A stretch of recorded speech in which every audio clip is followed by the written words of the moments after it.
Geek Vibes Nation has made the switch to Anchor. Let me tell you a little bit about Anchor. It's the easiest way to make a podcast. It's free. There's creation tools that allow you to record and edit your podcast right from your phone or your computer. Anchor will also distribute your podcast for you so it can be heard on Spotify, Apple Podcasts, and many more great podcast networks. You can make money from your podcast with no minimum listenership. It's everything you need to make a podcast in one place. Download the free Anchor app or go to Anchor FM to get started. All right. Oh, wait. Yeah.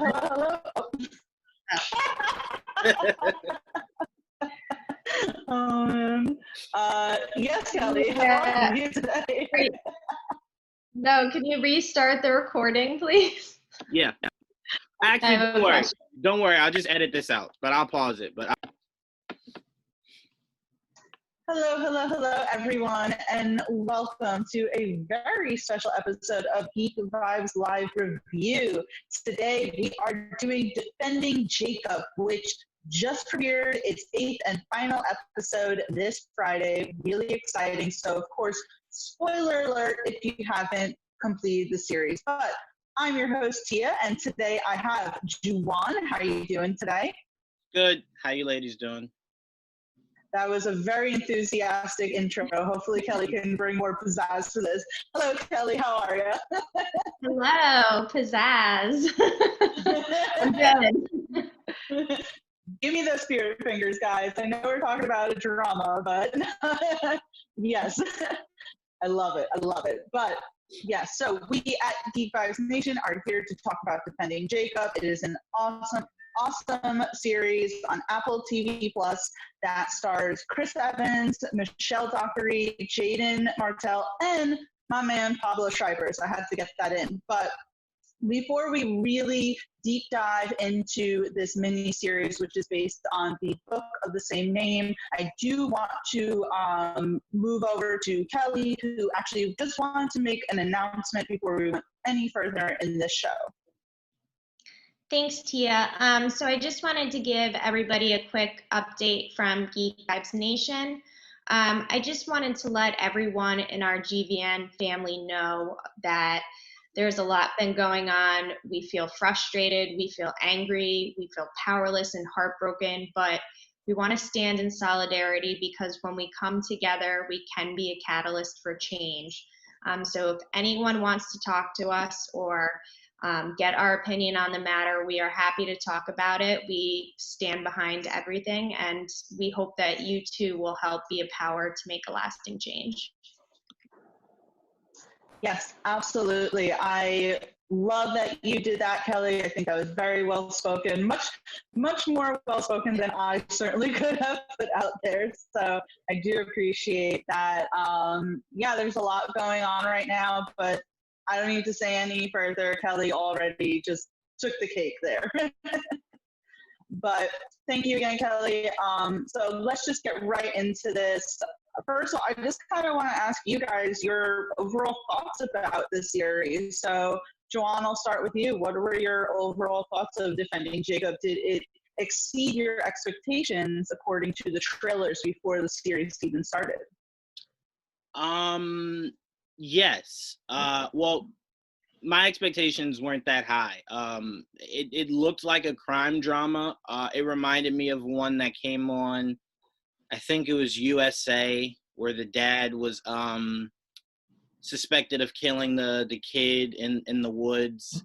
And it was a really good, really good series. Ryan Phillippe.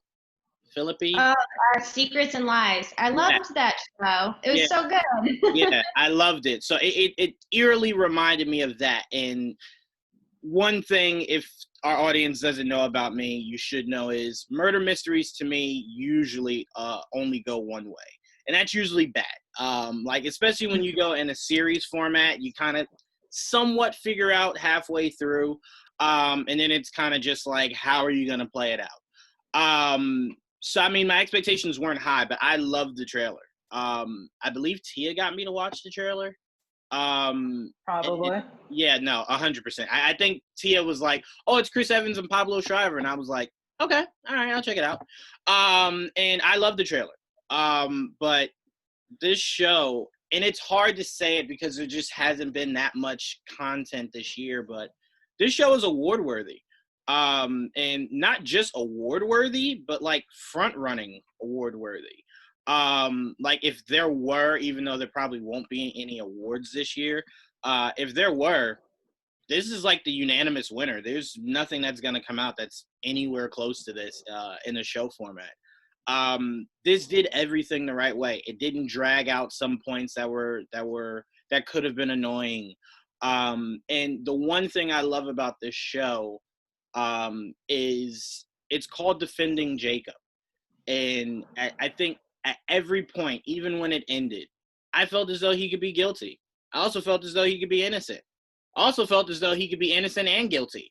Like part of me felt as though he saw who did it, and then just froze and ran away.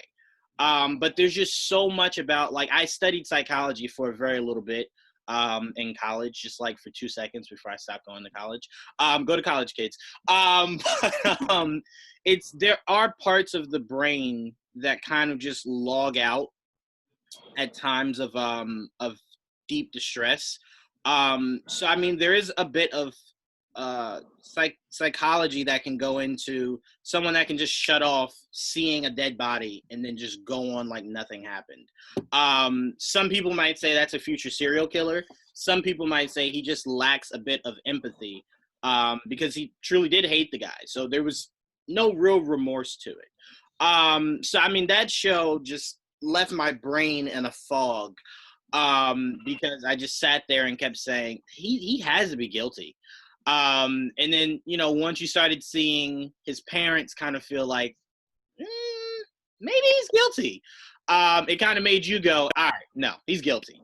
But no, and I want to give a huge shout out to Pablo Schreiber, whose role was not as large as I thought it was going to be.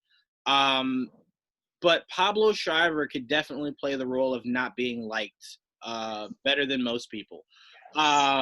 He's really good at it.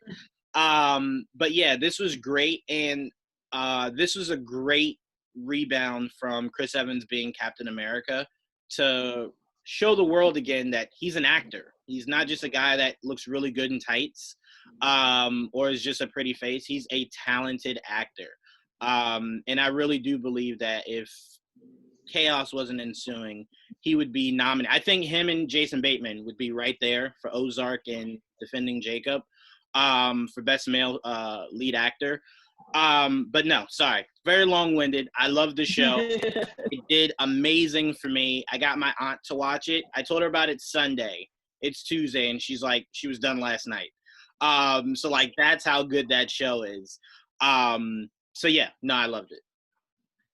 Yeah, shout out, by the way, to the casting director of Defending Jacob, because in the book, Neil doesn't look at all like Pablo Schreiber. I think he's described as very short and all this other like terrible attributes. And they're like, no, we're going to get a 6'5" Pablo Schreiber to come in and play this role. So definitely shout out to the casting directors there. But I mean, to me, I love murder mysteries. So I was personally really excited for this. And as someone who has followed Chris Evans' career throughout the years, not just his Captain America roles, I was happy that people would finally see he is actually a very talented actor.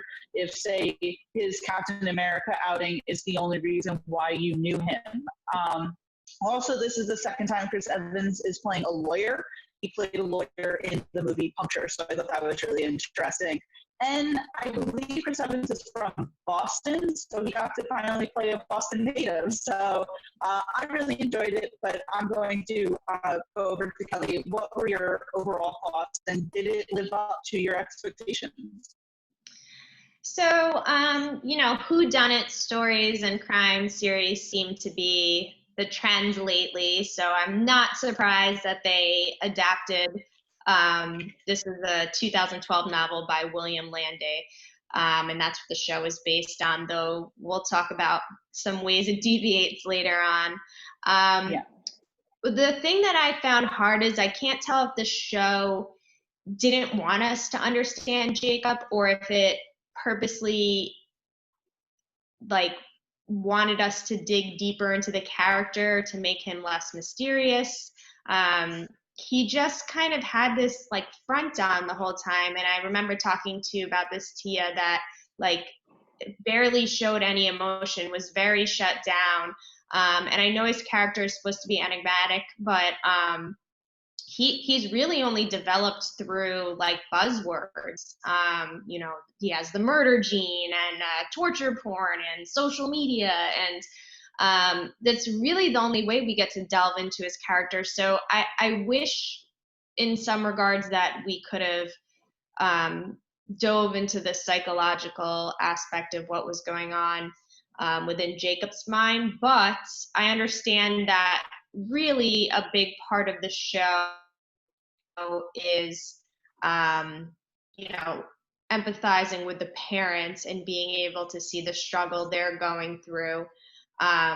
You always assume as a parent that you're raising a great child. They're going to be president, right? Or they're going to go to the Olympics. Your child's going to be great. And you're doing all the things that a parent should do, not developing a potential future criminal.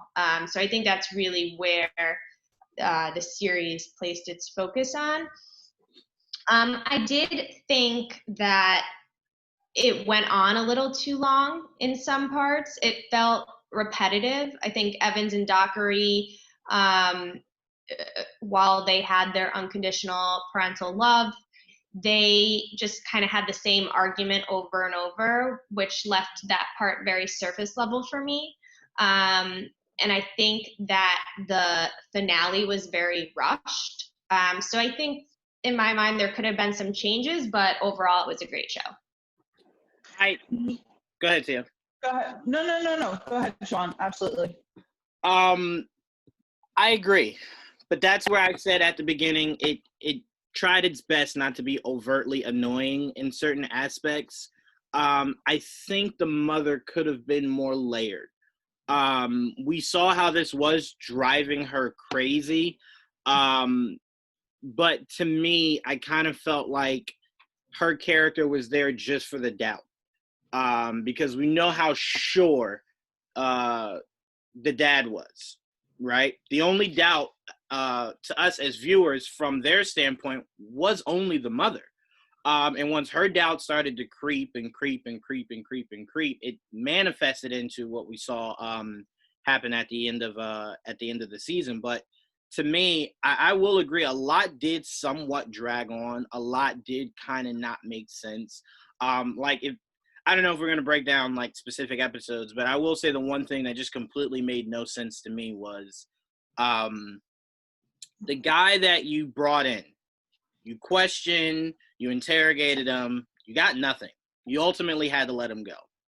Weeks to months later, he hangs himself out of guilt because of the trial. And if you're the cops, you're kind of just like, yeah, okay, yeah, no, that works. Like, to me, that was kind of just like a little too neat. If that was an SVU episode, like Olivia would have been like, something's not right. Something's not right. Yeah. Don't make sense. So to me, it was one of those things where it's like, you left us not really knowing who really did it. You also left us with a cliffhanger regarding Jacob and his mother. Because if he has any of his memory when he wakes up, he's going to be like, yo, dad, nah, she's crazy, man. So a lot of it was kind of just a little weird, but overall, it kind of just, it balanced itself out with, it had more good than it did bad, but its bad was a little lingering. So I mean, that's where I think they did their cleanup with it a little bit. And that trial, it I don't know, I'm just so used to watching actual like court shows and stuff like that. That trial just was a little messy for me. My biggest issue was right when Jacob's friend took the stand and introduced the whole murder porn and everything like that. I just didn't understand why, and I get it, they did have a little scene about it, but you put the girl on the stand. Like, that's just like 101. You put the girl on the stand, you establish here that Jacob's friend had clear motive to kill that kid. He was defending the girl he had a crush on. He was jealous, could have been a murderous rage. Him posting that Facebook post to kind of try to point the finger at Jacob. Just a lot of that was just logically, like, I'm not a lawyer, but I would have been like, all right, no, that girl has to take the stand, like, immediately. So we can point it towards the other kid and kind of get it off of Jacob a little bit. So that was the biggest thing that just really bothered me. Yeah, I wanted to kind of backpedal just a little to comment on, say, the parents, right? Andy and Lori. To me, it reminded me very much of the parents in Prisoners. I don't know if either of you have seen Prisoners with Hugh Jackman in it, but when his child went missing, Hugh Jackman was very much the active parent trying to find answers, where the wife very much regressed into herself. And to me, that reminded me of Andy being the one who was like, I am actively going to try and find someone who actually murdered this kid instead of my son. Whereas Lori very much accepted the possibility that Jacob could have been the murderer very quickly. So there was that. And Kelly, I wanted to comment on what you had said about Jacob very much not really developing throughout the season and being very cold. And I was talking to Kelly about this before the show, and I'm gonna bring it up. And it was something that I noticed during the rewatch. So yes, Kelly, I'm doing this. I have no opinion on this. I just thought that it was interesting, right? So at some point during the show, after, it's in the first episode, I believe, after the kid Ben Rifkin is found dead, Andy and his family goes to the Rifkin house where they're having some sort of like Shiva or something like that. And Andy and Jacob take a car ride back home, and Jacob decides to mention that they're reading Catcher in the Rye. Now, I don't know if you guys had to read Catcher in the Rye for school, but I did. And Holden Caulfield, the main character of Catcher in the Rye, is very much a pathological liar, holds things very close to the vest, and trying to essentially mold himself as to where he thinks society is supposed to have him behave as. And I felt like that was how it was with Jacob. He did feel very much like someone who really didn't get the social cues of being a teenager and was just trying to kind of mimic what he thought a teenager would behave like. He even points out at some point, he goes, all these kids really aren't upset over Ben. They just think that they're supposed to be upset. And to me, little signs like that definitely kind of got you thinking, like, could he have been the killer? And I'm not going to pose that question right now because it's a little too early on. There's definitely things I want to kind of go through first. But most of it was, I think that this show definitely spoke volumes for Andy and Lori's relationship. And I feel like what we find out is that they don't really even know each other.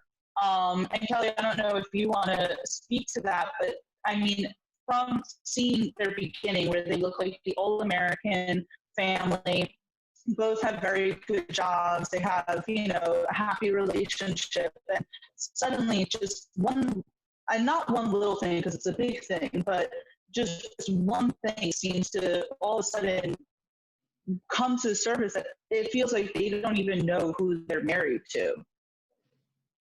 Right. So I think Evans did a great job of establishing Andy's character and like his positivity and goodness, and then undercut that with shots of anger and arrogance below the surface. And I think it ultimately ties into that they had a poisonous family dynamic at the end of the day. Andy will not even consider Jacob to be guilty, but Lori, as we know, increasingly became suspicious and thought he could have possibly committed the murder. I think the suspicion and the eventual arrest of Jacob, cracks apart what you said, Tia, that seemingly perfect suburban life. And I also feel like the clues and revelations of the murder investigation, they paralleled the lies and shifting allegiances that that were revealed among Andy, Jacob, and Lori throughout the series. So I thought it was nicely done how they paralleled uncovering a family issue with uncovering something that came to light within the murder investigation. Right. And I'm going to throw one last question at you before I move over to Juwaan. How many times throughout the season were you sitting there going, Andy, what are you doing? You're like stepping over so many boundaries right now. Like, I remember you and I were talking about, and you were kind of like, I wish Andy would stop being so stupid. Yeah, he just, again, he became almost arrogant and like self-serving. He was like had his mindset on one thing and he would not deviate from that, and he did whatever it took to make his theory the correct one. So I just, yeah, he really frustrated me throughout the series and in other ways that I'm sure Tia we will get to later. Yes, absolutely. So, Juwaan, moving over to you, two things, like if you want to comment on Andy and Lori's relationship, and did Andy, as Kelly said, become arrogant throughout the season? Can't talk, sorry guys. I wouldn't really say arrogant. I mean, what Andy was going through is something we see all the time. Whenever we hear of a kid doing something like extremely crazy, murder or anything like that, first thing the mother always says is, no, not my son. And it's like, no, we walked in this room and there was grenades everywhere. That's 100% your son. But they're just so oblivious. I mean, how often after Jacob was arrested did Andy bust in his room and go, who you texting? What are you on? What are you doing? Because like every little thing you do is going to be used against us. But arrogant, I can't really say arrogant, not when you believe in your kid. Even if there might be somewhat of signs, your job is to defend your kid. It's just like a prosecutor. Like, your job is to put that person in prison, regardless if there's any doubt that he might have done it or not. Your job is, nope, prosecute. Go ahead. Really quick, I will say that perhaps arrogant maybe isn't the right word, but he certainly stepped over the line a few times when he's, shoving Neil up against the frickin' wall, or he's going to threaten that guy with the tire iron. It's like there were at some points where it's like, Andy, I know you're frustrated, but to me, I always thought that what he was doing at some point was going to hurt the case. Well, I just looked at it like, and this is what I thought the show did a really good job of kind of swerving away from, is when they established who his dad was and what a murder gene was, we all focused on Jacob. None of us thought maybe that could have trickled down to Andy. And you saw at moments how angry Andy could get, to where murder could have been possible if need be. So I think that was more of something that I paid attention to, which was Andy has a mean streak, like a really, really, really crazy mean streak if it got there. I just looked at it to where it was like, I think he just let his anger take over. And again, I don't have any kids, but parents say this all the time. I do anything for my kid. So you would assume taking a crowbar to somebody, possibly messing with witnesses. It was just one of those situations to where, and I think this also shined a light on why, if you're in positions of power, it's always difficult and very muddied whenever an investigation involves you, because what we saw was Andy wasn't able to use the resources he would if he was still, a prosecutor, right? But how many underhanded, ways of help did he utilize? Stressing out the lead cop on the case. Trying to figure out what she knew so he could investigate on his own. We just learned that Andy was willing to use anything he could to get his son out of this. So I think that was more glaring to me than anything else. Just bouncing off that, that's where I see him coming from, a place of arrogance. He thought that his opinion was right, and a lot of the anger and the actions that he took were because he thought everything he had was right and everyone else was wrong. And I think there was never a moment in time up until the end, obviously with everything that happened with his father, that he ever deviated from that. And I mean, he even manipulated the evidence. So no, I mean, you're not wrong, but that's when I land on what Tia was saying. Arrogance might not be the right word, because I would agree on you with arrogance if this was just a regular client, like he was doing this for a regular client. Then it's like, you're just really arrogant that like no one will find out that you're doing this. But to me, the reason why I wouldn't lend to arrogance is because it's his kid. And that's what you'd expect every parent to go to the lengths of to protect their kid if they have the means to do so. So that's why I say it wasn't really arrogance, because it wasn't really like he was like, oh, I don't even care if I get caught. I'm going to just do this. Or I don't think I'll be. It was more like, you can catch me, but hopefully I find out my son's innocent, or I can prove that he's innocent before you find out, and then I'll face whatever consequences come my way. So that's where I think it's just a little different, because when your kid's involved, like that's what you want every parent to look. Like if my dad wasn't doing that for me, I'd be like, I need a new dad. Like you should be doing exactly what he's doing. So that's why I say arrogance might not be the right word. But then again, if this was a regular client, arrogance is exactly the word. So that's where I'm like a little confused. well, if you take it to the flashback between him and Neil, and him giving Neil advice of everything he does wrong, that perfectly paints him outside of the realm of defending his son, what his character is like. And I still stand by that he had a very arrogant, overly confident attitude in that scene. Okay. No, I mean, look, I definitely want to give it another, excuse me, another go round. So when I give it another go round, I need to watch it again too. yeah, I can pay more attention to that, because I mean, I just looked at it purely from the lens of like, it's his kid, man. He's doing what he had to. But now I'm starting to think hard. It's like a lot of his actions were kind of like, you really thought you weren't gonna get caught, or there weren't any consequences coming your way. So I can get that, but I still feel strong in 65% of what he did is what you expect every parent to do. Well, I also think that a lot of it comes from the fact that Andy was probably the lead ADA in that county. So he's used to winning. He's used to having the favor of his boss. And there's obviously that rivalry with Neil, because we did see that flashback, as Kelly said, where it seems like they were more on an even playing field at some point, or at least, what did you say? Oh, yeah, flashback. But I did confirm with Tia it was a flashback before the show started.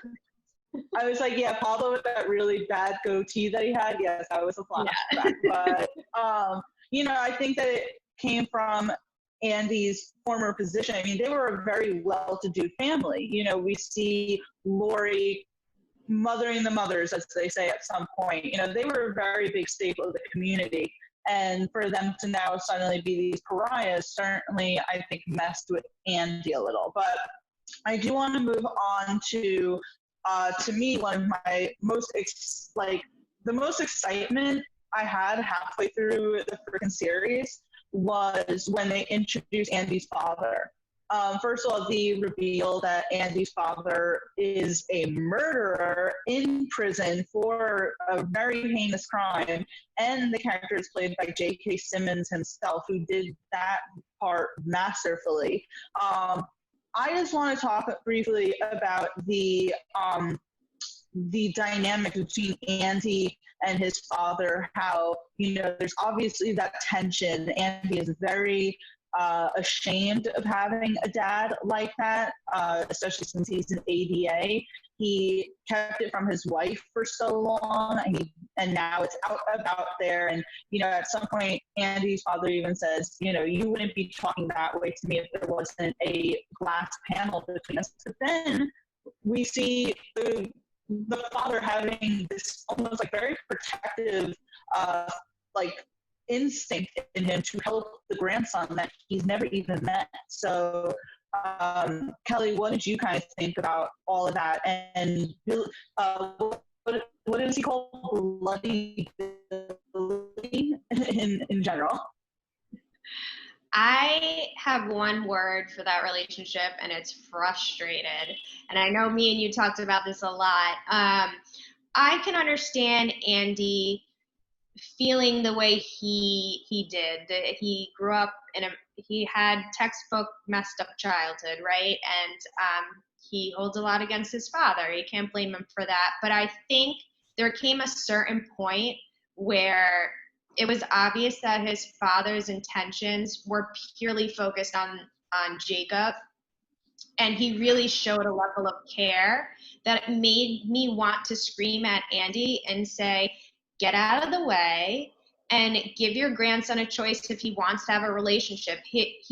His grandfather's already behind bars. He can't hurt him, but if he wants to have a relationship with him, that should be his decision.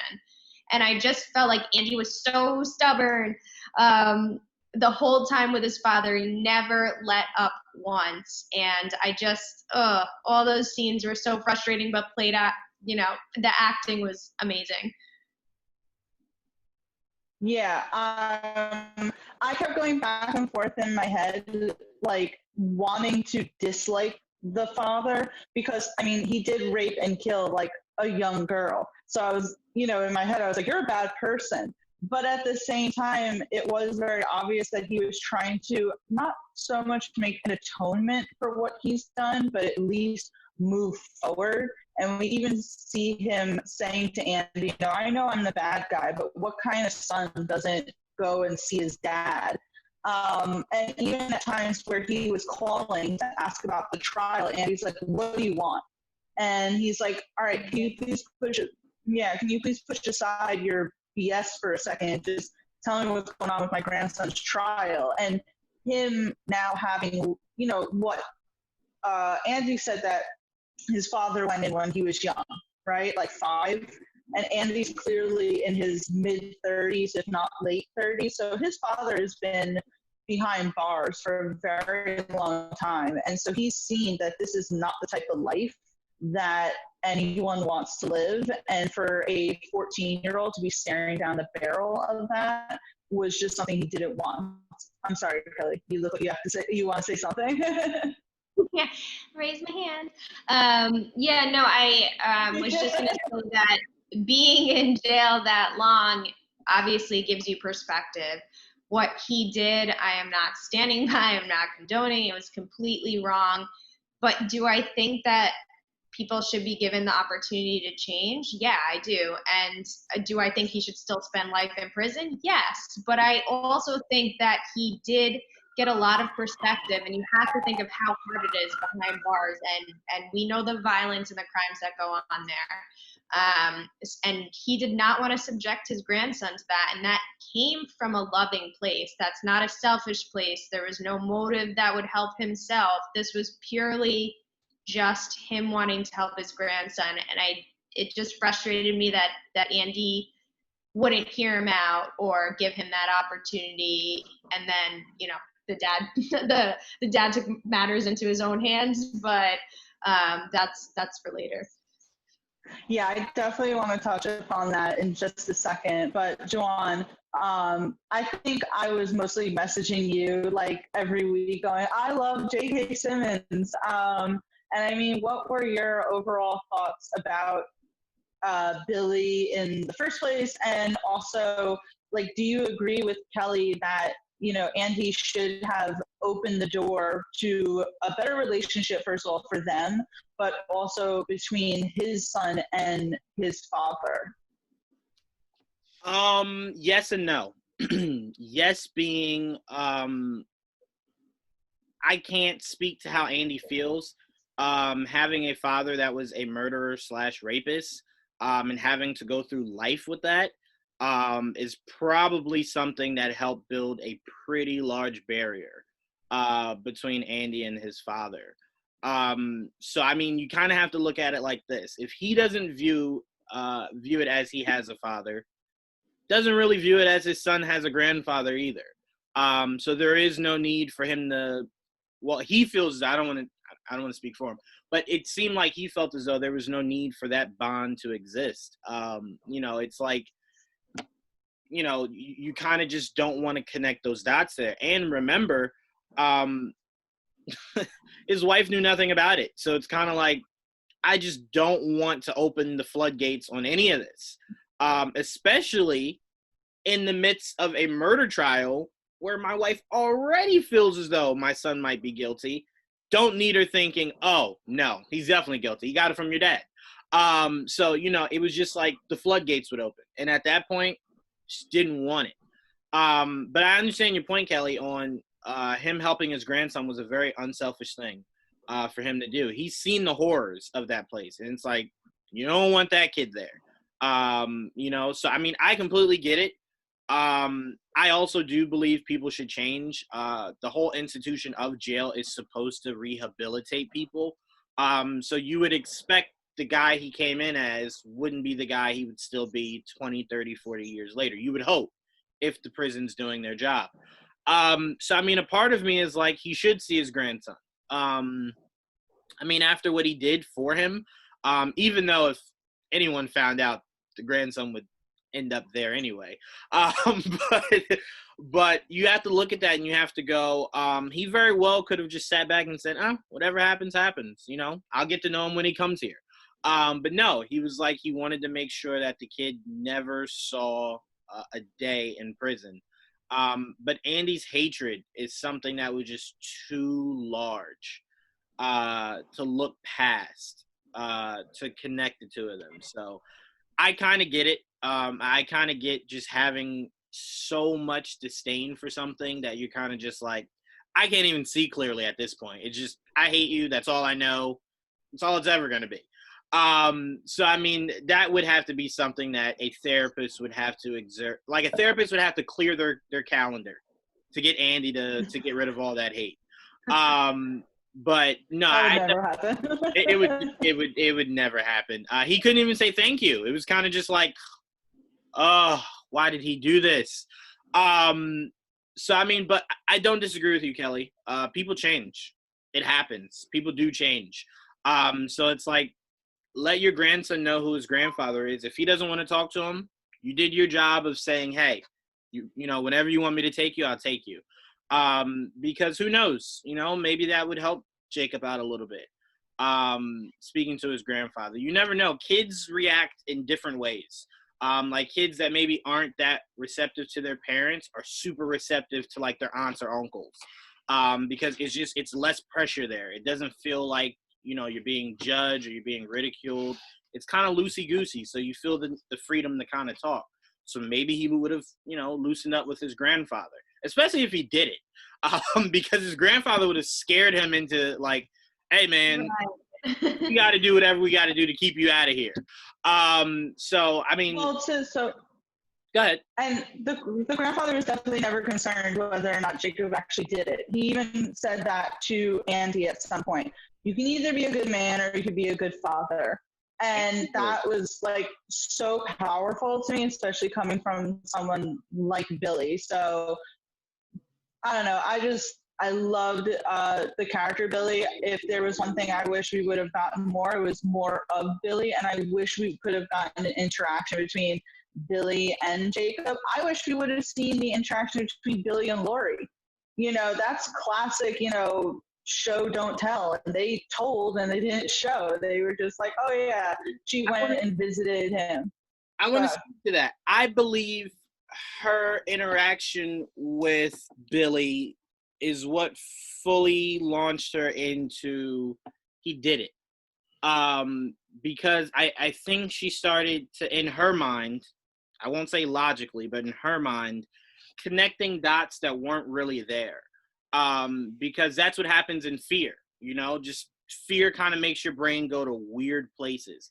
So I think once she did it, it just kind of really freaked her out to where she started. I don't know if you guys noticed this, and I'm going to watch it again to make sure I'm not completely crazy myself, but I felt like after that interaction that we didn't see, she just started to look at Jacob differently.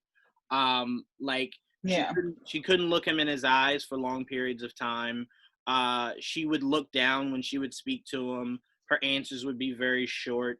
So I think her going there did exactly what Andy didn't want, which was completely change her narrative of both Andy and Jacob. Do you agree with that, Kelly? That after their Lori and Billy's interaction, that was kind of the turning point for Lori as to whether she truly believed Jacob did it? I don't know if that was necessarily the turning point for me, but I think to speak to your point earlier, because I felt like the show stretched on and it could have been in a movie, it didn't need to be a mini series, or it could have been shorter. That would have been certainly something to insert into the plot that would have added another layer and more perspectives and given us more time with the grandfather, which I would have loved, to see what that interaction was like, because she never even knew about him, right? And to have a conversation with him, I mean, that must have been such a monumental and life-changing moment for her. And I'm sad we didn't get to see the interaction. I think holding the interaction would be good, because I think that's a way to start. If by any luck there's a season 2, I think flashbacks are very pivotal to murder mysteries. So I could very well see a scenario to where her interaction with him is how season 2 starts, and then she kind of like wakes up like as if it's like a nightmare. And I think if you go that route, it kind of starts to fill in a little bit of the plot holes that we had. Like I'll say this, Kelly, I felt as though the entire season, it was just made up of, we're going to find ways to confuse you, and we're going to leave a lot of things open-ended. Like, you just kind of have to answer it yourself, or assume that we would answer it if we ever got to get back to it in a future season. But, I mean, to me, leaving that blank kind of made you as the viewer kind of go, what could he have said? What did he say? Did he try to be charming in his weird, creepy way? Just what happened? Because I really do think, and again, like I said, I'm going to watch it over, but I really do think it was somewhat, not a complete, but somewhat of a turning point for her, because I do remember it. She just wasn't really looking Jacob in the eyes anymore. That warmth of a mother kind of seemed to have fizzled out between her and Jacob. I mean, definitely her motherly instincts, I feel like, went out the door a long time ago. Like, even with Andy, we have that one moment after the trial where he, like, turns around and he demands Jacob, like, did you do this? And we see, like, how hurt Andy was, but I feel like for Lori, she was, like, in her head, she was like, I already put 2 and 2 together. Like, he did it. But, yeah, I definitely wish we would have seen that scene play out between Lori and Billy. And I definitely want to talk about, obviously, the final episode. But before we get there, really quick, I want to talk about 2 things really quick that also, to me, feel like it was very much left out of the season. And one was, we see at some point Leonard Katz, the pedophile who Andy so desperately wanted to pin this all on. And again, spoiler alert, who eventually takes the fall, or unknowingly takes the fall, or, whatever, for the murder. But he has pictures of Ben Rifkin in his phone. So that nothing ever came from that. And also I feel like nothing ever really came from that one teenager who was saying that he would, ask for money for Leonard Katz to be very physically inappropriate with him. So those are 2 things that I feel like never went anywhere. I don't know if you guys feel the same way. Kelly, did you kind of wish that those actually went somewhere? Yeah, that's one of the things that I feel like the dynamic of the series, and I understand and I've read, what the writer had to say about the direction he wanted to take the show. But for me, it's like they inserted these little subplots, but never dove into them. There was no character development. Nothing came out of them. But there could have been so many nuggets of just things unraveling or more evidence to add to the trial, whether it was for or against Jacob, that could have made this more suspenseful, more thrilling, and not as drawn out as it felt. Right. Yeah. I mean, when we talk about being drawn out, right, I certainly think that it took too long to get to the trial. They should have done the trial probably in episode 5 or 6, and then they could have certainly took their time with what eventually was the final episode, right? Which was Juwaan, rushed. do you feel drawn out until the final episode when they totally just rushed it? Yes. Oh, don't worry, we're getting to that. But Juwaan, did you feel like those 2 points that I kind of just made really were thrown into the show for no reason at all? I won't say for no reason. The whole point of everybody was to, and that's why I said murder mysteries are not easy to do. That's why I told you before Knives Out came out to you that I didn't really have that much interest in it because too many have been done horribly. Because it's hard to keep up, because once you introduce other people that it's like, maybe she did it, you have to remember they're no longer a secondary fall away character. They matter now. They matter just as much as your lead. Because if you're trying to point to someone else, we need to know why they're a pivotal interest in, of why they could have done it. So introducing the kid that was like, yeah, no, sure, you could touch me for like $100. Him leaving town and you kind of going, oh, I think he followed like his girlfriend to like Florida or whatever. When you said that, it was kind of just like, all right, well, he doesn't matter anymore. It's like, wait, hold on. He was the whole vital point of you pointing it to someone else. Him leaving isn't like just, oh, all right, whatever, he left. No, that's very important. You got to go get him. Subpoena, whatever you need to do to get him back. And they never did. So to me, a lot of that was weird, but again, where they can go for a season 2 is they could find out that the suicide note was fabricated, or he did it under duress, whatever. They could reopen that, and now well, obviously you can't really put Jacob back on trial, but we'll get to that. But let's say he does wake up and you do restart the trial, all this comes back. But if not, and this is how you leave it, it did get very sloppy in areas, but again, that's what murder mysteries do. They get sloppy because it's just hard to perfect them. Because you're pointing so many different ways, and now my focus is everywhere. So I think if they did more things, like if they didn't put the focus on Jacob, right? If it was, instead of defending Jacob, if it was remembering whatever the kid's name was that died, if it was titled that, and now we're looking at all these different people that could have been the murderer, I think that would have been a lot easier to do. But when you put the focus on Jacob and you make him as weird as you do, it's kind of like, well, he did it, and everyone else is just kind of like, they could have done it. So to me, it's like when you do it that way, it's difficult.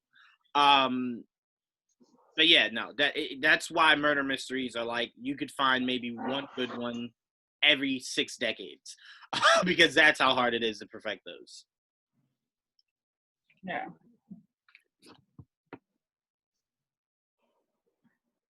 Yeah, and I mean, I just think that they stretched it too much. I don't know, there's certainly things that they could have done to rectify that, but so let's move on to the final episode, because there's a lot to digest there. And so we get the final episode. We finally see, first of all, why Neil is grilling Andy at the beginning of every episode, because that was the one thing that I was really interested in seeing. I'm like, what happened after this? Obviously Andy looks terrible. A lot of shit has happened, and he's being questioned by Neil. So we get the final episode, and it's revealed that, by the way, if anyone can hear that there's someone outside my window blasting their radio, I apologize about that. But we get the final episode. It's revealed that Pat's hung himself, and supposedly he confessed to the murder. So Jacob has a mistrial. I will tell you that was a mistrial. It was not proven innocent. So I feel like they could still get him on that if they want to revisit it. So the Barber family is super happy. They decide to finally go to Mexico, which was their original plan at the beginning of the season. Things go terribly awry in Mexico, and Lori really loses her shit. And pretty much ends up trying to kill Jacob. And that is what is the premise of Neil grilling Andy at the beginning of pretty much every episode. But I want to say, first of all, spoiler alert, and Juwaan, we're going to talk about how this deviates from the book, which Kelly actually sent me the excerpt for what happened in the actual book. I'm actually going to go to you, Kelly, to kind of tell us what happens in the book as opposed to the series, because the person outside my window is still deciding to blast music. All right. Yeah, I can kind of hear. So there were two, from my opinion, really big deviations from the book, and what I thought were the best parts of the book. So one was when they were in Mexico, and Hope had mysteriously disappeared, and everyone looked to Jacob. In the book, she actually washes ashore and they find her dead, which points to Jacob being even more guilty, right? And I think even the mother finds like a blood stain on his shorts, something like that. But then the other thing is Jacob dies in the car crash. So I think it was interesting that they decided to keep him alive, especially because I felt like Lori, which Tio talks about, was just feigning innocence and pretending it was an accident, and she couldn't remember, and she loves her son, and I just felt like that was all just a facade. Yeah, and to me, I feel like that whole thing was a cop-out. There was no accountability. There was no real consequences. We have very quickly in the car as Lori is speeding and it's raining everywhere. She's like, just tell me if you did or not. And he kind of just shouts haphazardly, like, yeah, okay, fine, I killed him. And she's like, you did? And I'm like, that was a confession to you? He was just trying to get you to slow down. And then she slams into the freaking wall, and she's alive. And to me, again, I really believe she's feigning this whole amnesia, and Jacob's still alive. So what is going to happen there? And maybe they're doing that because they are going to do a season 2, even though they said it was a mini series. So who knows what's going to happen there? But I just felt like, knowing the book's ending, I really had wished that it had ended that way in the first place. I think that was a much better one. And then we could really, like, Andy is just being like the loving husband and so about family. And I think that is because he didn't have really a family growing up, that he's willing to protect Lori and all of this, even though if he doesn't think that she did that shit on purpose, then he's blind. But even in the book, him just like upholding Lori's innocence, because to him, he doesn't want that. It goes into the thing of, you could be a good man or a good father. You could be a good man or you could be a good husband. So that's how I felt about it. But Juwaan, what were your thoughts in that whole final episode? First of all, it rushed. They should have definitely did where it was. Episode 6 was the trial. Episode 7 was, the mistrial and Mexico or whatever. And then episode 8 was, the fallout. So to me, yes, that definitely was rushed, because Kelly and I were even talking about, we both knew the book's ending, and we were like, they have to be going in a different direction for episode 8, because there is no way that they're fitting all of this in one episode. And they did, they tried. So, Juwaan, what were your thoughts on that? Well, we've seen this a lot, whether it's budgetary reasons or creative just kind of ran out. They kind of just jumble things to meet a requirement of said 8 episodes. We've seen it with Game of Thrones. Like, HBO was like, oh, no, open it up, however many you want to do what you guys got to do. And they were like, no, we can't do it anymore, man. This is it. So we're going to rush it all, finish it how we finish it, let that be it. So it was a bit rushed. Where I started to kind of feel like I knew where that scene was going was when Andy kind of like jumped up and immediately went to call her. I was just kind of like, I must have missed something. What did he see that freaked him out to want to call her? But once he did, Well, it was kind of, he saw that. go ahead. I'm sorry. He saw that she threw out the baby book. No mother is going to throw out a baby book. Gotcha. And so to him, he was like, that's her detaching. And the fact that she decided to take Jacob out on that ride, it's like, to him, instantly, he was like, no mother would ever throw out the baby book. And there that baby book was in the trash. I will say she turned crazy, but one thing she should always give Andy credit for is that he tried. Because it's not often a husband and a father goes to their kid and goes, hey, it's not you, but it's kind of you that she hates right now. So she's going to kind of like leave for a while, maybe. It's like, you don't really say that about like a completely normal functioning human being, that's completely sane. That's usually what you say about someone that you're like, mom, like, she gets crazy sometimes. Like, this is one of those times. Like, no, it was like, this is uncharted territory for Jacob. It's like, what's happening to her? And Andy was kind of just like, I don't know, man. We kind of think you're guilty, but whatever. So it was freaking Jacob out. But that's why I said when it came to Jacob, they did such a good job. Because in that moment, for someone that is a cold-blooded killer, they would have approached that moment differently. You would have kind of just seen him a little bit more empty. But he was terrified. It was like, I don't want to die. Like, what are you trying to do, Mom? So, I mean, I don't know. I think they could have done a better job showing how close to this she was getting.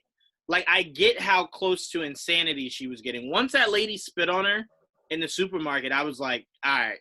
The fact that she didn't kill that lady, there's something off there with her, because spitting is the one thing I don't tolerate. So the fact that she kind of just was like, all right, it ruined my day. I don't want to celebrate. I'm just go home.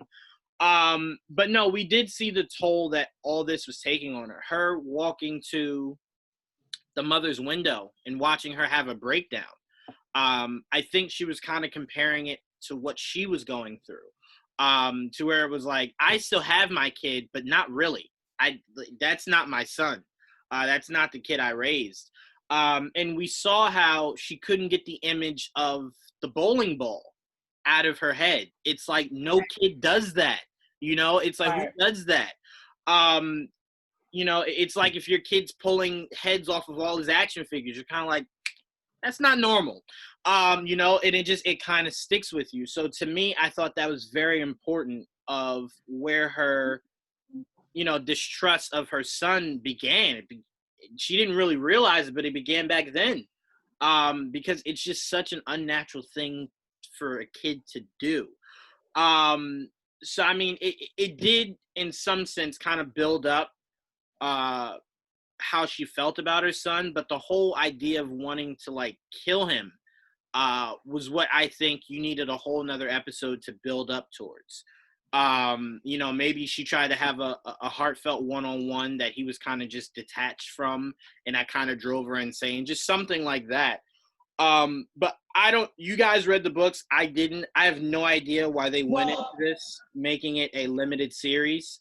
Was there not enough material to do like a season 2? Well, they obviously deviated from the book, which always happens, right? Yeah. But I just wanted to comment off a point of yours, Juwaan, that I don't believe that Lori's distrust started when he was a baby. I think that once all of this came to light, memories started popping up of things Jacob did as a kid that might have been, if you went to a therapist's office, would say are signs that he's aggressive, he has violence in his nature, there may be something off here. And I think that fueled her distrust. But I don't think that she ever thought of her son in this light until this incident occurred. I don't necessarily disagree with you, but a lot of people would say, a lot of people, therapists, psychologists, whatever, would say the fact that your brain immediately went to that means it's something that's always been there. Because usually, if you talk to 8 out of 10 parents, right, and a kid that pushes a kid off of a bike or throws a football at his head, they chalk it up to boys being boys, right? For her, that triggered, maybe he did it. So to me, that kind of felt like a part of her always kind of felt like it was something she would have to watch out for. But like you said, it was never more prevalent than in the moment of, could he commit murder? And then it's like, he almost did when he was like 6, when he almost impaled this guy with a bowling ball. But to me, that always sticks in your head to where you kind of go, I got to watch out for this. And I think a part of her immediately ran back to that because it's like, part of me always knew this might come up, but I didn't want to believe it. So like I pushed it to the back of my head because what I thought was interesting was, I don't remember, you guys have to remind me, I don't think she ever told Andy about that. It was one of those things where it was like, she kind of felt like if I tell Andy, it might sway things. And I kind of feel like he thought, if I tell her about my dad, that will definitely sway things. So they were both sitting there kind of like, all right, no more lies. And then went to sleep with like, all right, I am lying about this. Like, I have a few lies. Everything. But Yeah, I think well, he didn't tell Andy because she went back and she looked at Andy's Jacob's childhood and him growing up, and she saw memories in a different light, in a different perspective than she did the first time. I don't necessarily think it was a repressed memory. I think it was something that she revisited given the circumstances, and that's why she didn't tell Andy, because at that time she was like, am I crazy? Am I overlooking things? She's stalking people outside their windows. She got to a point where she just didn't even trust herself. So she didn't know, was she fabricating thoughts? Did that actually happen? Should I tell Andy? And I mean, yes, they kept a lot of lies from each other after they said they weren't going to lie anymore. But that's my feeling on that. The reason why I thought it was a bit repressed was I wasn't even talking present day. I was more shocked that she didn't tell him when she went home that night. That, hey, crazy thing, Jacob almost hit this kid in the head with a bowling ball today. And then, Andy would probably be like, oh, that's just boys being boys. And it's like, no, he had it over his head like he was going to bash his brains out. Like, that to me would be something logical that you kind of just like, weird thing happened today. Like, I don't know if, it's a big deal or whatever, but to me, I thought she made a rational decision not to say it then. And that's why I think it's repressed. Whenever you hide something, you're making a decision to hide it. So to me, the fact that he's gone through his entire life and Andy still doesn't know about that means there was a part of her that was kind of like, I don't think this is something I should tell him about. So that's why I think in that moment, not now, but in that moment, she kind of repressed it to where it's like, whatever, boys just being boys. I stopped him. He didn't do it. Let's move on. I mean, to me, Lori took the whole, I brought you into this world and I can take you out very seriously. She was like, that's my responsibility. So, yeah, I don't know. I think I can't get into the whole, like, do I think she was wrong for that, or anything like that.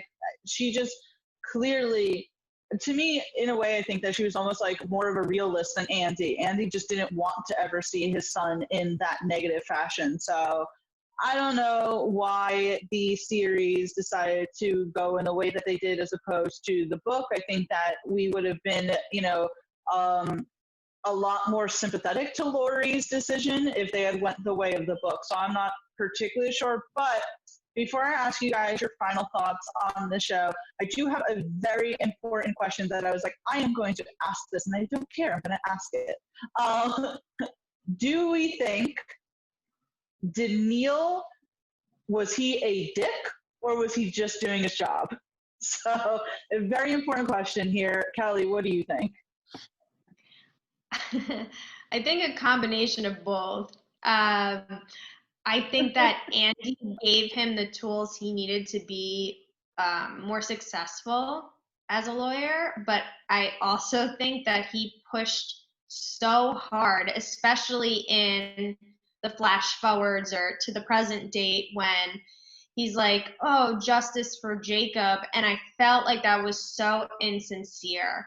He just wanted to get this family at that point on something, on anything. And I just felt like he was pushing and would give anything to get some kind of confession, whether it was the mom, Jacob, the dad, like, did you hide evidence? Did you do this?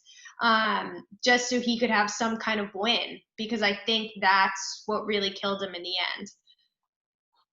Yeah, I definitely agree because he was doing pretty well in the trial at some point, especially towards the end, where it looks like he could definitely potentially win this. While, Jacob's lawyer was doing a fantastic job herself, he really was bringing out a whole lot there. And I think that we saw in the flashback that at some point he did view Andy as a mentor. He even says it at some point. But we do see that I think that it was a combination of his rivalry with Andy, but I do also think that he genuinely thought that Andy was messing with this case, because there were a lot of times where he brought up Andy, where the judge had to remind him, Andy's not on trial, Jacob is. But you're right, he did try to get the Barbers any way possible. We saw that when it was announced that there was a mistrial, that Neil did not look happy at all. And well, he almost caused a mistrial right in the beginning of the whole case by bringing up Andy's father when the judge explicitly said no reference to Andy's father. Well, he loved bringing that up. Remember, that's the scene where Andy pushes him up against the wall because he's like, oh, how's your dad? And it's like, oh, you just love prodding. To me, the one, before I go to you, Juwaan, the one thing that I was like, Neil, you're going a little too far here, was when he said to the kid, oh, we've already seen what you're willing to do for money. And it's like, he was a kid who was still underage. Like, you really shouldn't be talking that way about him. So I think he definitely was like, he saw pretty much that this was the ADA's poster child, Andy. And now Andy was really getting involved to the point where he shouldn't be getting involved, especially in the early on in the case. So I think Neil just was like gunning for him. But Juwaan, what were your thoughts? No, I don't think he was a dick. To be a prosecutor means you have to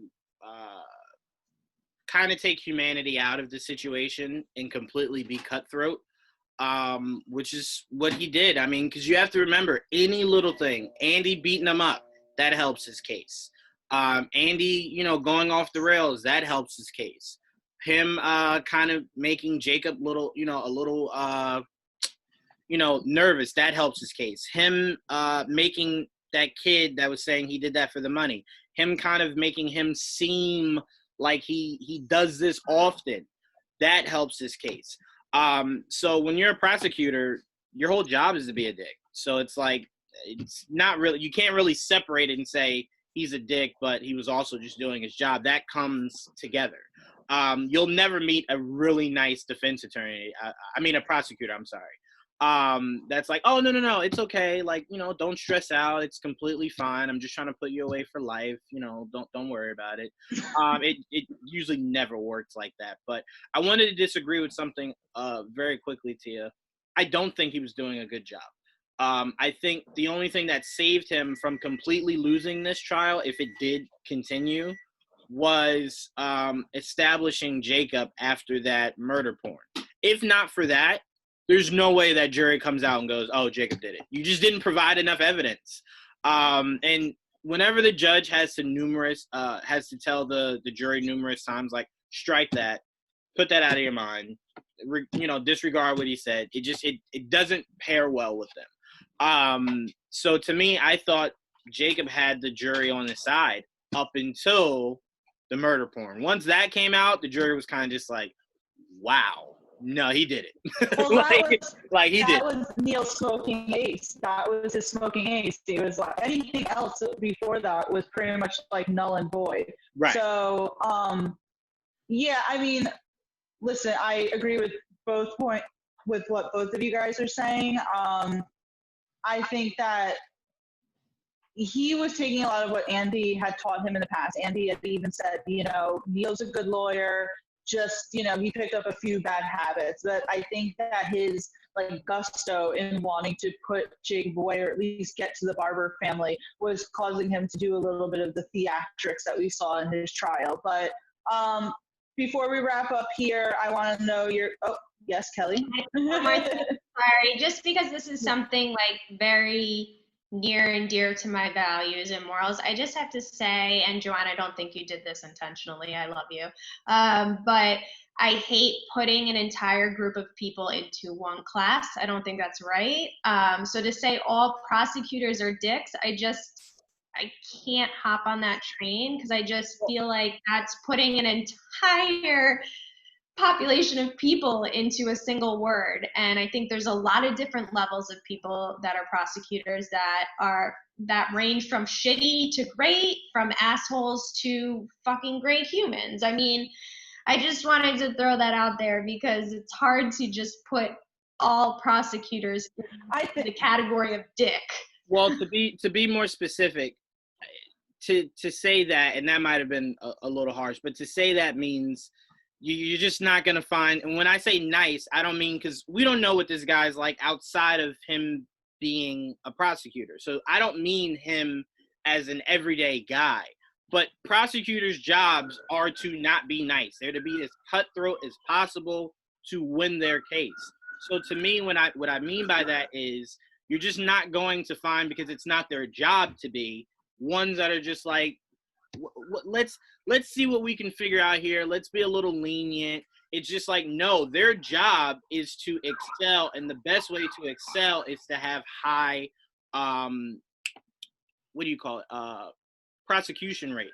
I think that's what it's called. I could be wrong, but the point is, the more you put away, the better it looks for you. So their whole mindset is, I have to win.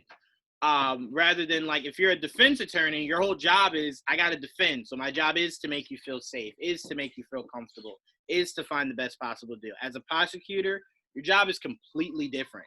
So what I mean by dicks, I mean, to be a prosecutor, you kind of have to take the humanity side of it and sometimes put it to the side.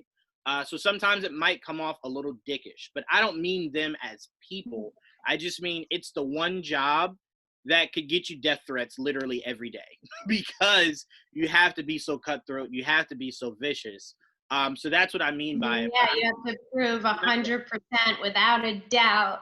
I think that is probably one of the hardest things to do. No, don't get me wrong. I completely agree with you. That's why I said I don't think he's necessarily a dick. It's just what his job is. Right. So that's why I said I don't separate the two. I put them together because if you watch any prosecutor, they're going to probably all look exactly like that because that's just the nature of the game. So that's what I mean by that. Not them as people, but that job specifically, I'd say 8 times out of 10, they all look like that. So that's what I mean by that. Well, it's the position, not the person. Well, even Andy had told Neil in a flashback, they don't get a name. It's up to the defense to humanize them. They are the, they are the defendant. So I think that it was his job to be very aggressive in that case. So that's how I just feel about it. And of course, because I like the actor, I'm just gonna like gas him up on this show. But I do want to say to you, Kelly, that is a Yes. great point, because we live in a world where we generalize everything, where we're like, all these people are bad or all this is bad, and it's usually never the case. It's a specific person or a few people here or there. But that's why I wanted to be specific in, I mean more so the position, not the actual person. Because no matter how many people you switch out of that position, they all have to be like that. Like, that's not the first time I heard that, Tia. I've heard that before, to where someone said, no, don't make them feel like they're a human. If the jury sees that, they'll sympathize with it. No, he's a monster, regardless if the person's innocent or not. So that's what I mean by that position is what makes you like that, but it's not the person. It's just Right. a position. Yeah, 100%. So, guys, definitely want to ask you what your final thoughts are and what you would rate the show. Personally, just saying I really enjoyed it. While I wish that the final episode hadn't rushed the way that it did, and that would have been established an episode or two behind. I still really enjoyed it. I thought that everyone did a fantastic job in their acting capabilities. The scenery was amazing. That setup, while again there were a few plot points that could have went somewhere and they didn't, I would still rate the overall show a 4 out of 5. So, Juwaan, can't even talk right now. What are your final thoughts, and what would you say you would rate the show? This is going to sound weird, but this is one of those rare shows that the acting was so good. Didn't really bother me how many holes were in the plot. Because when you have people like that just show up to set every day and are the best of the best, which this entire cast was, I mean, Kelly, you can speak to this. Secrets and Lies, they had some really good actors, but a lot of that was like, ooh, that's pretty bad, as far as like the story or the plot or certain scenes. So I'd give it a 4 out of 5 also, because Chris Evans' performance was just as great. I can't say just as great, but was close to Hugh Jackman's in Prisoners. I couldn't say great. I'm sorry. That hammer scene where he's breaking the sink, it's so powerful. But no, this had so many great actors in it that it kind of makes you not really pay attention to how many plot holes there might have been.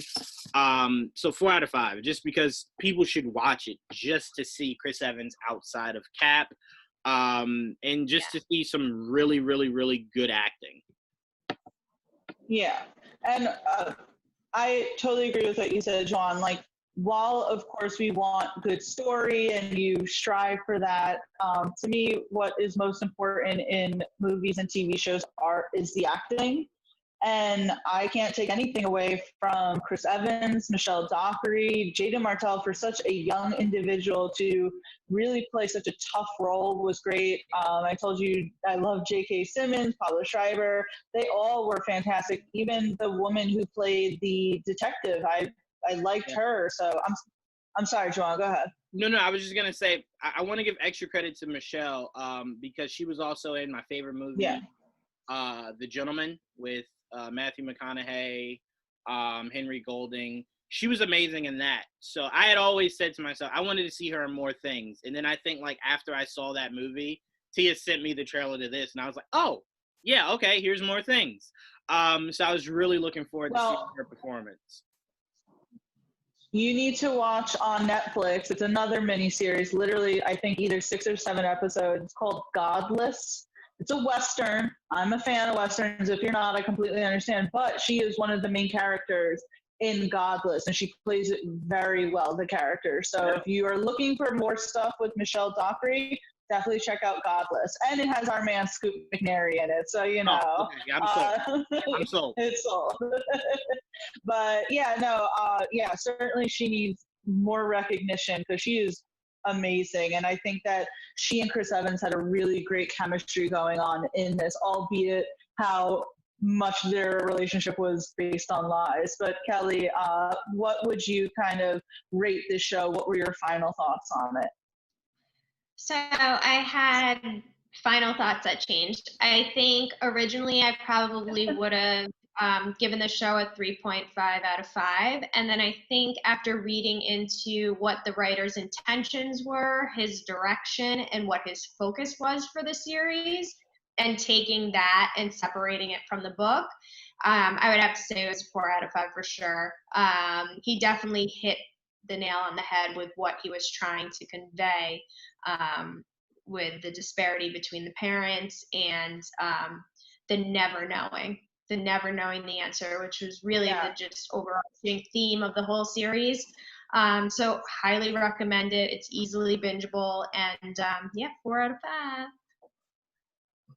Yeah, I would definitely say that it reminds me of the movie Doubt. I don't know if you guys ever seen it, but it certainly leaves you not truly knowing the answer. And I'm okay with not truly knowing the answer in this case. And it certainly has intrigued me enough to want to go and read the book. So I definitely recommend Defending Jacob. I am okay with it being a mini series, but if it's going to get a second season, not saying it's gonna, but if it does, I wouldn't be mad at it. So Kelly, Juwaan, before I let you guys go, plug your stuff. Let us know where we can find you, Kelly. I mean, let us know. Sure. So you can visit my website, kellykantrowitz.com. No one's going to know how to spell that, but if you go to the Geek Vibes website, you'll find me. Or you can hit me up on Twitter at @kcantro. And thanks for joining, everybody. Absolutely. Juwaan, what do you got coming for us? We got a few podcasts this week. With everything going on, I think we're probably going to take a step back from game night this week, come back stronger next week. But we do have a few other podcasts that we will be releasing this week. So stay tuned for those. I don't want to say what they are just in case we decide not to do them. But stay tuned. We have a lot of content coming for you guys, as always. And we have a crap load of interviews that our team just put out, along with articles. So you guys got a lot of stuff to chew on while we kind of go through a brief mourning period with what's going on right now.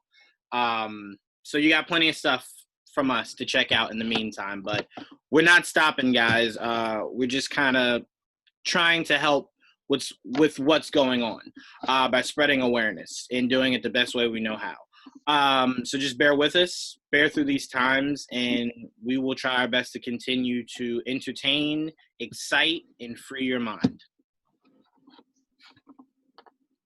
Absolutely. It's not like we don't have a plethora of stuff for you to already check out. I mean, we got the top 10. We've done a ton of interviews, game nights and stuff. You can find us on geekvibesnation.com. We're on Twitter, Instagram, Facebook, Vero, YouTube, and everything and anything in between. So, yeah. Thank you, Kelly. Thank you, Juwaan, for joining me for this Defending Jacob review. It has been amazing. Bye.